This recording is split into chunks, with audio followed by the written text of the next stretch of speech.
వారం రోజులుగా స్థానిక శాసనసభ్యులు వారు ఏగుల జోగేశ్వరరావు ఏడుగులో బాబు షూరిటీ భవిష్యత్ గ్యారంటీ అనే పథకం మీద ఇంటింటికి ప్రచారం చేయడం జరుగుతుంది. ఇంటింటికి ప్రచారం చేయడంలో ప్రజలు ఎవరిలో ఆయన కూడా పాదయాత్ర చేసినా కూడా ఎవరు పాల్గొనలేదు.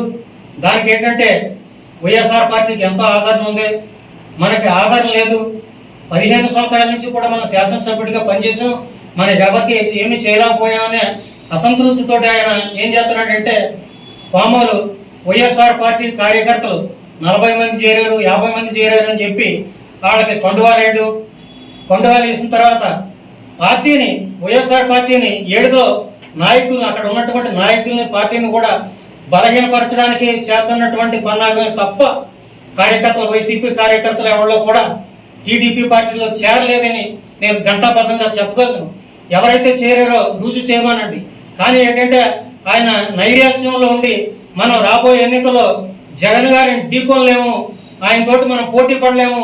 ఇక్కడ ఉన్నటువంటి తోట తిరుమతులు గారు డైనమిక్ లీడర్ అయినటువంటి తోట తిరుమతులు గారితో మనం ఢీకొనే సత్తా లేదు అని చెప్పి నైరాశ్యంతో ఆయన మాట్లాడుతున్న మాటలే తప్ప ఇంకోటి ఏమీ కాదని చెప్పి తెలియజేసుకుంటానండి.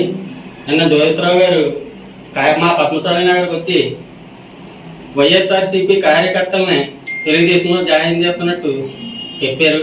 ఎవ్వరూ కూడా వైఎస్ఆర్సీపీ కార్యకర్తలు కాదు, నేను చెప్తున్నాను.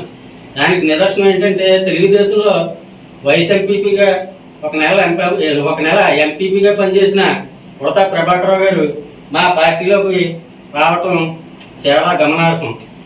ఈయన టీడీపీ అయినా వైఎస్ఆర్ చేసే అభివృద్ధి కార్యక్రమాలకి ముగ్దే మన పార్టీలో జాయిన్ అవుతానని ఈయన వచ్చారు. దానికి ప్రత్యక్ష సాక్షి ఈయన వచ్చారు, చూడండి కాబట్టి. అంతే తప్ప మా వైఎస్ఆర్ కార్యకర్తలు ఎవరు టీడీపీలోకి జాయిన్ అవ్వలేదు.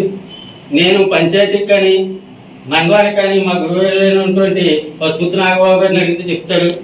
నేను కృషి చేశాను మా పద్మశాలి నగర్లో, 2 నెంబర్లు నెగ్గించుకున్నాం. మా ఎంపీపీ గారు వైస్ ఎంపీపీ గారిని నెగ్గించుకున్నాం. అంతే తప్ప ఎవరూ జాయిన్ అవ్వలేదు, అవ్వరు కూడా. ఇది మాత్రం ఖచ్చితంగా షూర్. నిన్నటి రోజున అలాగే కొద్ది రోజులుగా ఏడుది గ్రామంలో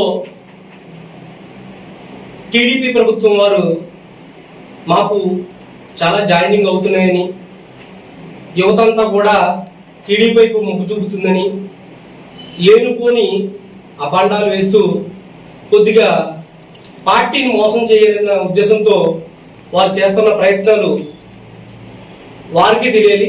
ఎందుకంటే వైఎస్ఆర్ కాంగ్రెస్ పార్టీ ఆదరణ కలిగిన పార్టీ. ఈ రోజున గ్రామంలో చూస్తే అభివృద్ధి పథంలో నడుస్తుంది.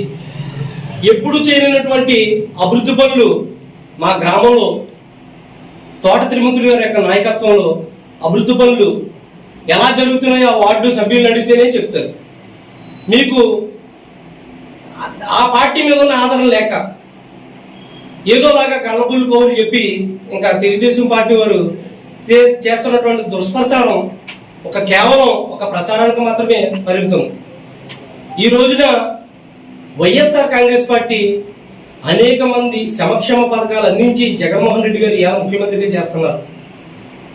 అదే మా సత్తా ఉన్న నాయకుడు జగన్మోహన్ రెడ్డి గారు ఒకే మాట చెప్తున్నారు, మీ ఇంటిలో అభివృద్ధి జరిగితేనే నాకు ఓటేయండి అని చెప్పి అడుగుతున్న సత్తా ఉన్న నాయకుడు జగన్మోహన్ రెడ్డి గారు.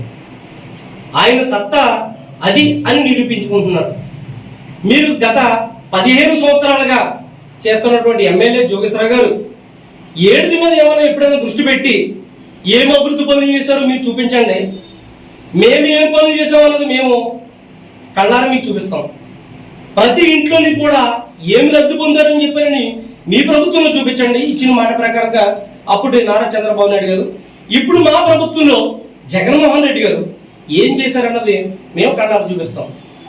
ఏదో ఆకతాయిల్ని 4-5 తీసుకొచ్చి మీ పార్టీ కార్యకర్తలకే వాళ్ళకే పండుగలు కప్పేసుకుని ఇంకేముంది వైఎస్ఆర్ పార్టీ మనపేట నియోజకవర్గం లేదు అని చెప్పానని మా గ్రామంతో కాదు ప్రతి గ్రామంలో కూడా ఓ ప్రచారం చేసి రేపు తెలుగుదేశం పార్టీ ఇంకా నగ్గడం ఖాయం, ఇంకేముంది మండపేట నియోజకవర్గం నుంచి తోట తిరుమూర్తి గారు గెలవలేరు, ఆయనకి అసలు ఆదరణ లేదు, జగన్మోహన్ రెడ్డి గారికి ఆదరణ లేదు అని కళ్ళబుల్లి కౌలు చెప్పే ముందు ఒక్కసారి మీరు సంక్షేమం గురించి ఆలోచించి ఏ ఊర్లో ఏమేమి అభివృద్ధి జరిగిందో, ఇక్కడ ఏడుది గ్రామంలో ఏం అభివృద్ధి జరిగిందో, మండపేట నియోజకవర్గంలో ఏ గ్రామంలో ఎక్కడెక్కడ ఏ అభివృద్ధి జరిగిందో చూసి మాట్లాడితే మంచిదని చెప్పారని వేటూరి జోగేశ్వరరావు గారికి, అలాగే ఇక్కడ ఏడుది గ్రామాన్ని నాయకత్వం వహిస్తున్న టీడీపీ నాయకుల్ని, వారి యొక్క కార్యకర్తలకి